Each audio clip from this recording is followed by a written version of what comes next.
السلام عليكم ورحمة الله وبركاته ودنا يتكبراتشو يا سنة تي في يمسك السنة برنامج تملكاشوچاچن انه برنامجاچንን ጀምረናል እለተ እሁድ ማብቂያ ሰኞ መጀመሪያ ላይ ፕሮግራማችንን ወደ እናንተ የምናደርስበት ሰዓታችን ላይ ተገኝተናል ማለት ነው።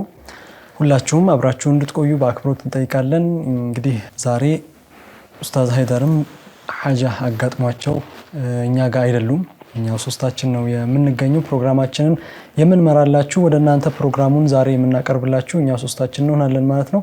እስከ ፕሮግራማችን ማብቂያ ድረስ አብራችሁ እንድትሆኑ በአክብሮት እንጠይቃለን። አብራችሁን ቆዩ። መርሐባ፣ እንዴት ናችሁ? እኔም እንደነ ኡስታዝ ሃይደር እንዴት ናችሁ? እንዴት ዋላችሁ? እንዴት አደራችሁ? እንዴት ሰነበታችሁ? ሁሉ ሰላም ማሻአላህ። አንቺ ጋርስ ሁሉ ሰላም ነው? አልহামዱሊላህ ሁሉ ሰላም። ምን አዲስ ነገር አለ? ኡስታዝ ሃይደር መጥፋት ያው ዛሬ በድንገት በአጋጣሚ አንድ ታዕዚያ አጋጥሟቸው እኛ ጋር አይደሉም። እኛ ጋር ለቀረጻ አልመጡም ማለት ነው። አላህ ለጀነት ይበላቸው፣ ሶብሩን የሚስጣቸው ቤተሰቦችንም እኛውንን ፕሮግራሙ ወደ ተመልካቾች የምናስተላልፈው ማለት ነው። እንግዲህ እንደተጠበቀ ነው። ነገር ግን አስማኡላሂል ሁስናም አለን። እንዲሁም ደግሞ የመሻይኾችን ወይም ደግሞ አሁን የተጀመረ መጀመሪያ የነብዩ አለይሂ ሰላቱ ወሰለም ታሪክን የመጥቀስ እሱም ፕሮግራሙ ሌሎች ፕሮግራሞችም እንዳሉ አሉ። ያው እነሱ ናቸው የሌሉት እንጂ ፕሮግራሙ ሁሉ አልተቋረጠም አለ ማለት ነው። እንግዲህ ተመልካቾቻችን አሁን የአረፋ ጊዜ ነው፣ ዋዜማው ማለት ይቻላል አለ 10ቱ ቀናቶች ገብተዋል። እንግዲህ ከዚህ በኋላ የምንጠብቀው 10ኛውን ቀን ወይም ደግሞ የአረፋውን ቀን ነው፣ ኢደል አድሃውን ቀን ነው የምንጠብቀውና በዚህ 10 ቀናቶች ላይ ሁላችንም ልንበረታ ይገባል። ጾምን በመጾም ሊሆን ይችላል። ካልሆነ ደግሞ ጾም መጾም የማንችል ከሆነ ዚክሮችን በማድረግ ለምሳሌ ሱብሃንአላህ ሚለውን፣ አልহামዱሊላህ፣ ላኢላሃ ኢላላህ የሚሉ ዚክሮችን ማብዛት ይኖርብናል። ምክንያቱም በዚህ 10 ቀናቶች የሚደረጉ ነገራቶች የሚደረጉ ኸይር ስራዎች እጥፍ ተደርገው የሚታሰቡበት ጊዜ ስለሆነ ሁላችንም ልንበረታ ይገባል። ጾም መጾም የቻለም ጾሙን ጾሞ በዛው ላይ ዒባዳዎችን እያበዛ ረመዳን ላይ እንደምናረገው ማለት ነው። ከዛም ሁሌም ረመዳን ላይ ብቻ ማድረግ ሳይሆን ከዛም በኋላም ያሉትን ወራቶችን ማድረግ እንደሚገባን ሁሉ አሁንም 10ቱ ቀናቶች ላይ ሁላችንም ጾም መጾም የቻለ ጾሙን መጾም፣ እንዲሁም ደግሞ ዚክሮችን ማብዛት፣ ዒባዳን ማድረግ፣ ሶላዋት በነብዩ አለይሂ ሰላቱ ወሰለም ላይ ሶላዋትን ማብዛት ማድረግ ይጠበቅብናል። ምክንያቱም አጅራቸው ከፍ ያሉ ስለሆነ እጥፍ ተደርጎ የሚታሰብልን ስለሆነ ማለት ነው። ተመልካቾቻችንም ይህን ነገር እንድታስታውሱ ድንገት ይሄ ፕሮግራም በድጋሚ ሲተላለፍ ሐሙስ ላይ ነው የሚተላለፈው አይደለ? ሐሙስ ላይ ሲተላለፍ ምን ሊሆን ይችላል? አላህ ካለ ኢንሻአላህ እንግዲህ ጁምዓ ነው ሊሆን የሚችለው ኢደል አድሃ። ስለዚህ ሐሙስ ማታ ሲተላለፍ ያው ፕሮግራሙ ገና ነው ተብሎ ሊታሰብ ይችላልና ያው ሐሙስ የሚተላለፈው የእሁዱ ዋና ፕሮግራም ድጋሚ ሐሙስ ላይ የሚተላለፍ ስለሆነ እንጂ ሐሙስ ላይ ተላልፎ እንዳልሆነ 10 ቀናቶች አሉ አሁን ገና ስንል ነገ ዒድ አይደለ እንዴ የምን 10 ቀናቶች ናቸው የሚባል ነገር እንዳይመጣ ለማለት ነው። ይሄንን ለማለት እንወዳለን። ተመልካቾቻችን ወደ ሐጅ እየሄዱ ያሉትንም አላህ በሰላም አድርሶ ይመልሳቸው፣ አላህ ሁሉንም ይጠብቃቸው እንላለን። ሌላ በዚህ በሀገራችን ውስጥ ከተከሰተ አዲስ ነገር ውስጥ በዚህ ሰሞን የተከሰተ አለ።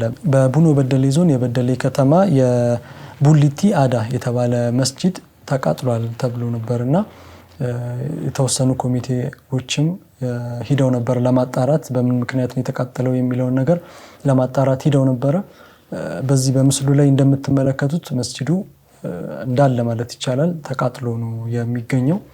የተቃጠለበትን መንስኤም እያፈላለግን ያለ ነው። ጥቃቱን ያደረሱት ወይም ደግሞ ያቃጠሉት ሰዎች አሉ ተብሎ ተጠርጣሪ የተያዙ አሉ።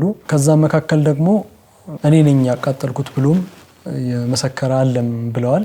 እንግዲህ እየተጣራ ነው ያለው። እስካሁን ድረስ ውሳኔ ነገር የለውም። እየተጣራ ነው ያለው። ተጠርጣሪዎችም ተይዘዋል። ነገር ግን ከሰፈሩ ላይ ወይም ደግሞ ከነዋሪዎች ላይ ከክልሉ ከነዋሪዎች ላይ የተገኘው መረጃ ምንድነው?